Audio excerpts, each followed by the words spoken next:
Hi, everyone. Okay, so we are here live. This is the Israel Daily News podcast. Now, once a week on Thursdays, starting 2 weeks ago, I decided to bring my audio to visual. So today we are going to just take a look. So today we are going to bring on Jess Manville. She is a conflict mediator. She works in the Geneva Initiative. But before that, she was a journalist and she's going to be joining us very soon. In the meantime, I want to be able to share the live with everybody. So if you'll just give me a moment, we're going to be sharing it and sharing it on all of the pages. I have multiple Facebook pages. So we're sharing this now to the group. And Jess Manville is going to join us very soon. And she's going to be talking about her journey to the world of conflict mediation. She worked in conflict before she came to Israel. She was working in England. She was working with a member of parliament. And now we are going to be learning about how she became a journalist, how she found her way back to conflict resolution, and how she's bringing women to the table. So she'll be joining us in just a moment.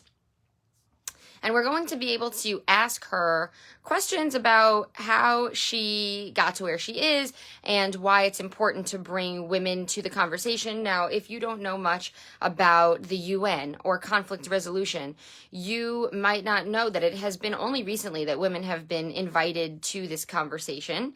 And this is one of Jess Manville's most important feats is bringing women, and that's her current project that she's working on. So I'm very excited about that, and she'll be joining us in just a moment. I want to let some people get onto the chat over here. So just let me know where you're watching us from. And I'm going to be taking some notes. As always, I'm a journalist. Where are you watching us from? I see we have Kunjamon watching. So let us know where you are coming from. Okay.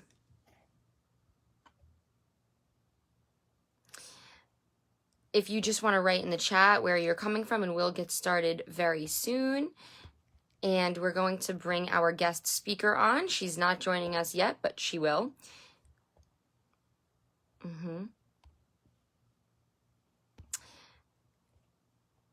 Okay, I see we have Farah and Javier are watching. Thanks for watching, guys. I'm coming on from Buenos Aires. I'm currently watching in New York City. That's cool. I hope you had a great time. And I'm just going to have Jess join us. She should be joining us very soon. I just invited her to join us. So I'm going to let people come on and start the conversation. Howard Beach, Farah from Howard Beach is joining us. Thank you, Farah. I just went away for one moment so that I could get in touch with our guest. She is supposed to be watching our live and joining us very soon. I let her know how she can do it. In the meantime, some more people are joining us. I'll tell you just a little bit about what we are going to be doing today. We're going to be talking with Jess. She's originally from England. She moved to Israel after having some experience in the conflict. So she worked originally dealing a bit with the conflict between England and Ireland, and now feels that she is working on something that's a little bit closer to home. She is Jewish, and she's found herself working in conflict mediation between Israelis and Palestinians, and she's going to be joining us soon to talk about how she came to Israel, became a journalist, found her way back into the conflict resolution field, which is what she's looking for, and she's going to be telling us how she was able to do that. So I'm just going to explain to her one more. Sorry, I was away for a moment. So I'm communicating with our guest. She's going to be joining us in just a moment. I'm explaining to her how she can get on. In the meantime, I'll tell you a little bit about her. She is from England. She now lives in Israel, and she took a stint of journalism for a while, which helped her stay relevant in the politics. She talked a little bit about English politics, Brexit, while she was working at I-24. But what she really wanted to do was work in conflict mediation in something close to home. So, she's going to join us now. She's going to be joining us right now. Hi, Jess. There you are. We can't hear you.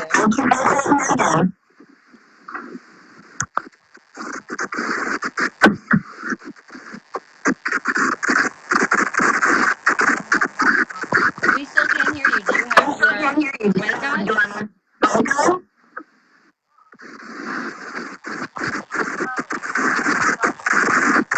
If you have anything plugged into your computer, that could be why we can't hear you. It was working on all 24, but what she really wanted to do was working with Okay, so in the meantime, while you get your microphone situation, I'm just going to talk a little bit about the show. So the Israel Daily News podcast is an audio show, but a few weeks ago, I decided to bring a live on-camera element to it, and that's where you're seeing Jess. So you're the third guest that we're having on the show live, and I'm talking to women who live in Israel, who have done interesting things in their careers, or who have, like just made their own success, found their way back to their passion, and that's what I'm bringing you in. This is my Women in Israel series. We're doing it every Thursday, and we're speaking live with people in Israel who either have really paved the way and achieved success, and we're going to be speaking to you. Were you able to figure out your microphone?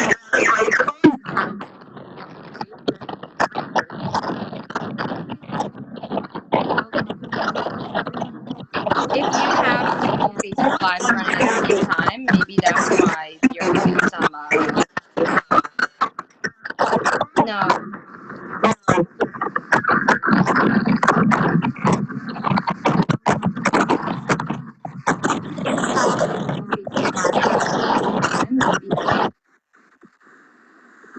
Why don't you plug in a pair of headphones? In the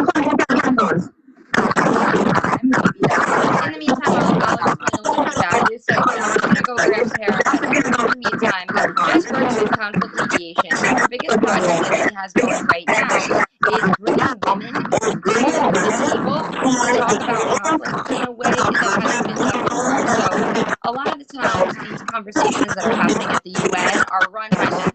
There's not a lot of female involvement. You can hear me now? Yes. Yay. Yeah? Yes. Much, much, much, much better. All right. Okay, so now you're echoing twice. I can hear you twice. I'm gonna cross it. Now you can hear me. I can hear you perfectly.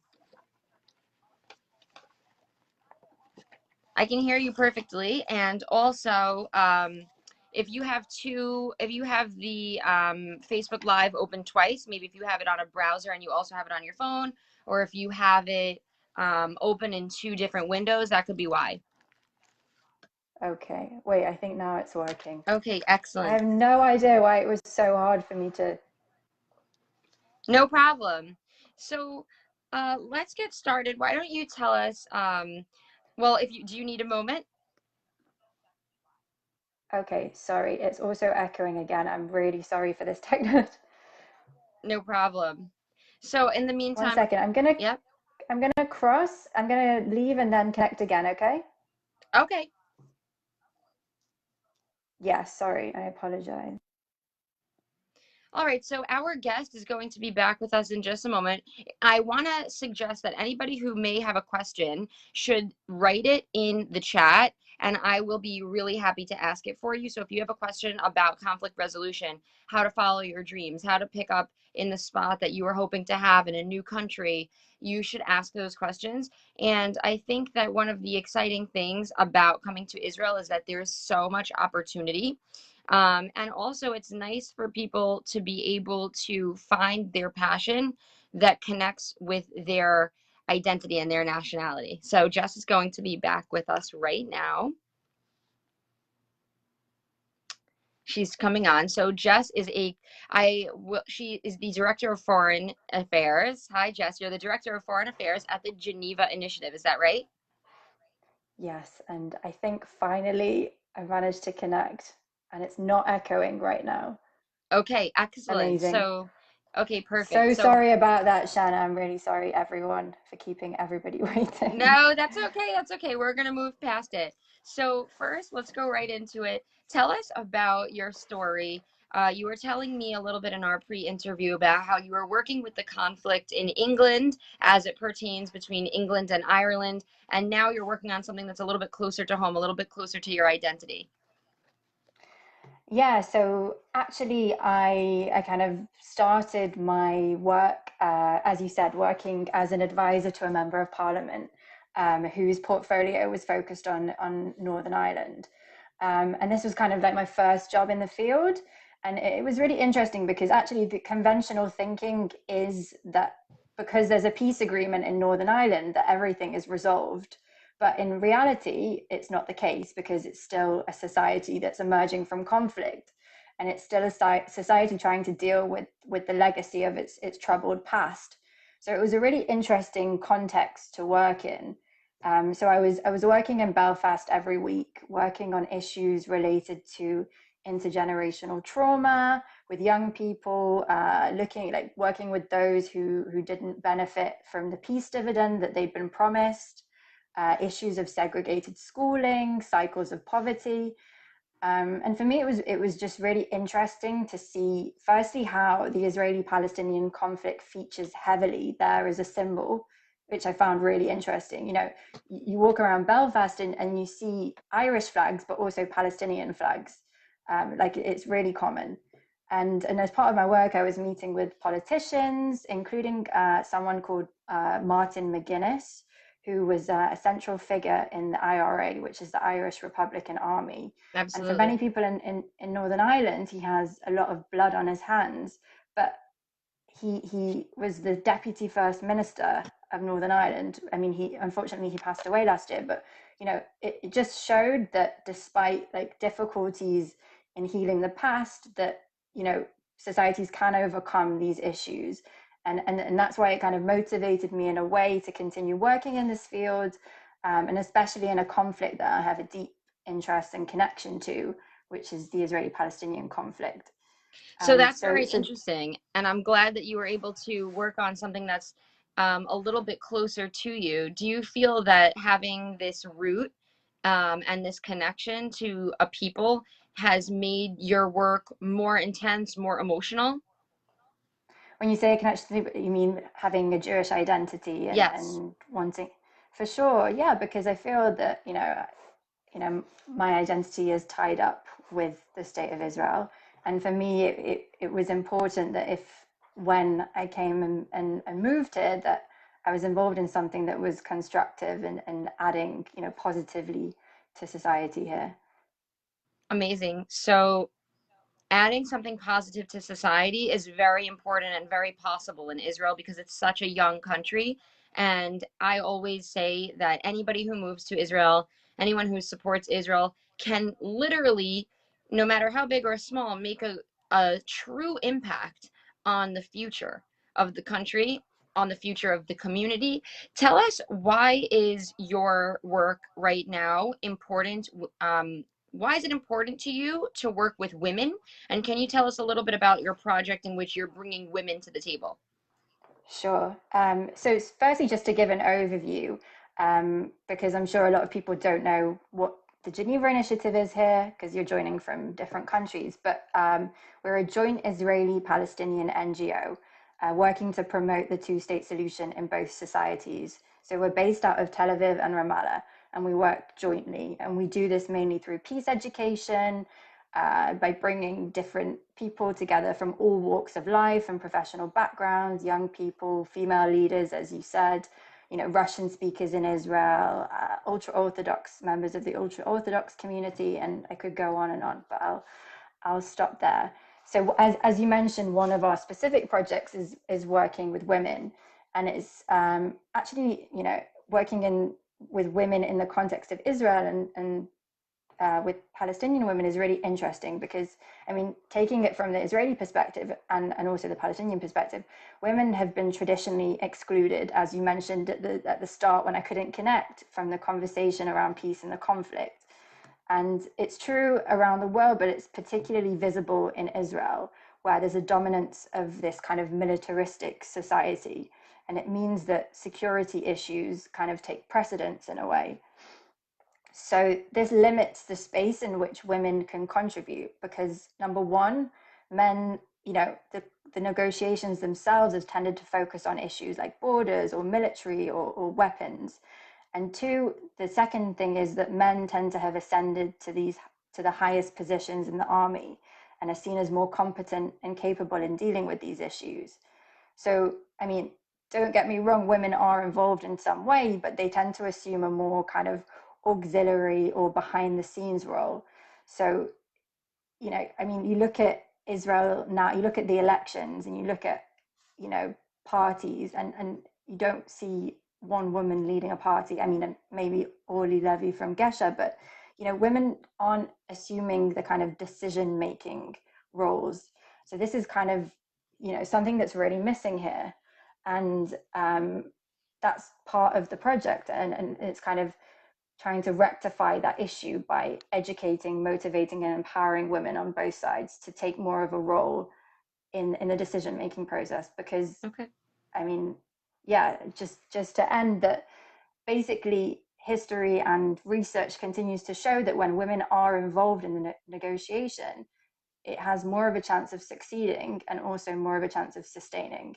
And also that women tend to focus on issues that are not necessarily that others won't focus on, like reconciliation and human rights and things like that.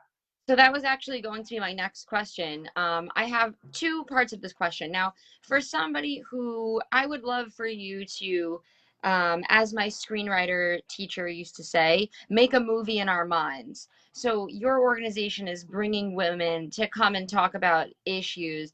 But what I would really like to understand is, how does that process happen? Who do you reach out to? How do you bring them to the table? Who's organizing these discussions? Are they discussions that are happening at the UN and you are bringing a delegation to it? Are you creating these conversations? And are the conversations that you're having important and going to be actualized in some kind of a way? That was my first part. Sure. And the second part was to say that I'm sure women have a different perspective and women want to talk about things that maybe haven't been included in peace discussions before that might be totally integral, including having people connect with people before having government leaders connect with government leaders, because some of these things really need to come holistically and not just from figureheads. So you did mention that, but I wanted you to get into it a little bit more. So first, just tell us, how does this project step by step work? So, I mean, it starts mainly through kind of unilateral meetings on both sides. So, meetings between Israeli women only, and meetings between Palestinian women only, kind of preparing both sides, educating them, bringing conflict resolution experts to talk to them, bringing leading women that are part of the Geneva Initiative who've worked on the board and in negotiations in the past, to talk to them, to educate them, to give them the tools and the knowledge before you embark on the next phase, which is kind of bringing both sides together. And you asked about the kind of women that we reach. It's try to bring a diverse array of women. So it's anything from journalists to business women to actors to civil society leaders, and the kind of overarching focus is to bring influencers, with the view that if you're an influencer in society, then each woman or individual has their own circle of influence in which they can reach. So, they're not working in a vacuum. If you're a journalist and you go through these projects, as we've seen in the past with many of our other projects, someone will publish an article that's, read, or someone, for example, one woman who was involved, you speak about the UN. So these are kind of unilateral and bilateral people-to-people discussions, but one woman, for example, she went to speak at the UN after she addressed the UN Security Council, and she spoke about her experience during our project, and she's a woman that lives on the Israeli side of the Gaza border, and she spoke about how she met with a woman from Gaza, and she had the chance to hug her, and she was able to see that they had so much in common, everything from like putting food on the table for your children to like safety and caring about the future. So building these connections and dialogues, and and people to people channels of communication are really is kind of the goal of this project, and also focusing on influencers as well. Excellent. So Did I answer before both of your questions? I'm not y- sure that I did. you did absolutely answer both of them. So for anyone who might just be tuning in right now or watching right now, this is Jess Manville. She works at the Geneva Initiative, and you are the director of foreign affairs. Is that correct? Foreign relations, but yeah, it's Foreign relations. semantics things, yeah. Semantics. So I just want you to move into your biggest success so far. I asked you to think about your biggest success moment so far. And what does that mean to you? So yeah, when you asked that question, it was hard for me to. I think it's always a hard question to answer. I mean, as a random success, which is kind of a joke, a separate thing, I actually featured in a YouTube video for a company, an Israeli company that got 74 million views, which is more than Justin Bieber and Taylor Swift. So that was a success for the company.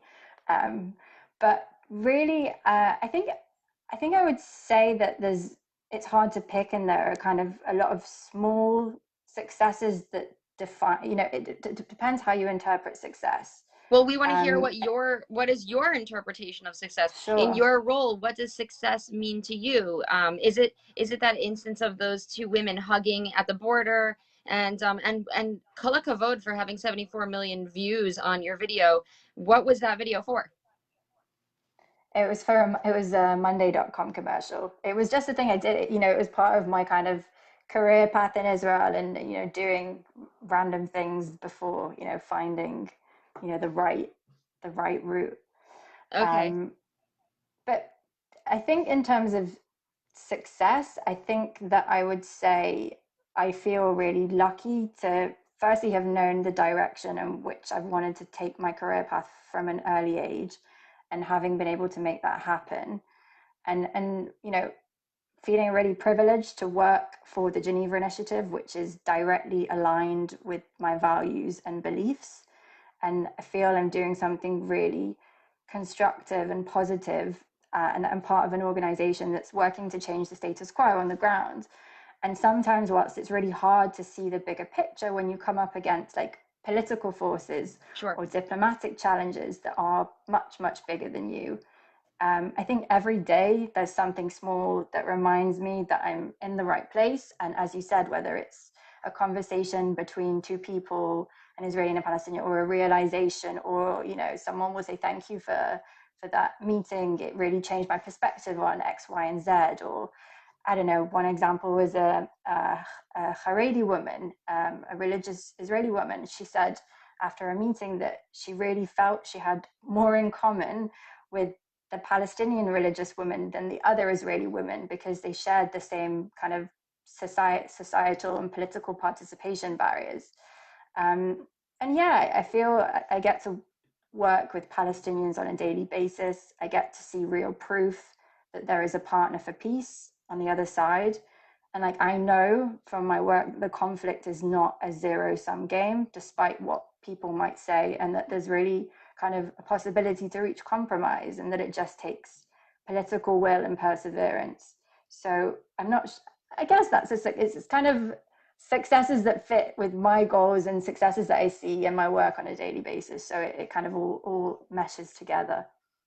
What is your advice for somebody who is either a new immigrant in Israel? And also, what is your advice for somebody who might say, there's no jobs in conflict resolution? I came to Israel to study conflict resolution, mediation, and there's nowhere for me to go. There's nothing for me to do with it. So for me, the most important thing is network, network, network. Like many of the contacts that I've made over the years, like even before coming here, have come into use even when I've like least expected it. Um, and in the UK, and I'm sure it's the same in the US as well, it's much harder to contact someone who's in a senior position. There's like this protocol, this hierarchy, it's much more rigid. But in Israel, people are way more open. They're way more willing to help you. They're willing to meet for a coffee and to introduce you to others. And here, as I'm sure you know, you're always likely to meet one person who knows another person who knows another person that can help you. So yeah, just ask, don't be scared to ask someone what's the worst that's going to happen. Somebody will say no. And I assure you, I was once a polite British girl, and then I came to Israel and I learned how to be direct and show chutzpah and ask for what I want. So it really pays to be pushy here. I say politely pushy. Otherwise, you're at a disadvantage because that's how Israelis get by. People, stand at the front of your queue and they push you out of the way. But using that in your career is also important here. And also persevere. I mean, it wasn't, don't necessarily be disheartened if things don't go to plan or exactly how you envisaged. Like I remember a few moments when it was like I was in between jobs before I got this job at the Geneva Initiative, and I had to do babysitting to earn money. And I remember I had this moment where I had this flashback, and I was babysitting, and I was like, wow, 2 years ago I was walking the corridors of the Palace of Westminster when I was an advisor, and I asked myself, how has it come to this? And things come in peaks and troughs, and kind of you owe it yourself the time to figure things out. So just be patient and be determined and keep persevering. Things do happen, and there are jobs in conflict resolution here. I think the third thing I would say is, which I would say learn Hebrew from the beginning. And I would say this because don't make the same mistake as me. I didn't start early enough. I was indecisive. I wasn't sure if I wanted to be here for more than a year. I didn't make Aliyah initially. I started by learning Arabic, which is great, but not that helpful when you end up making Aliyah and living in the country. So I really wish that I dedicated my time from the beginning to learning Hebrew.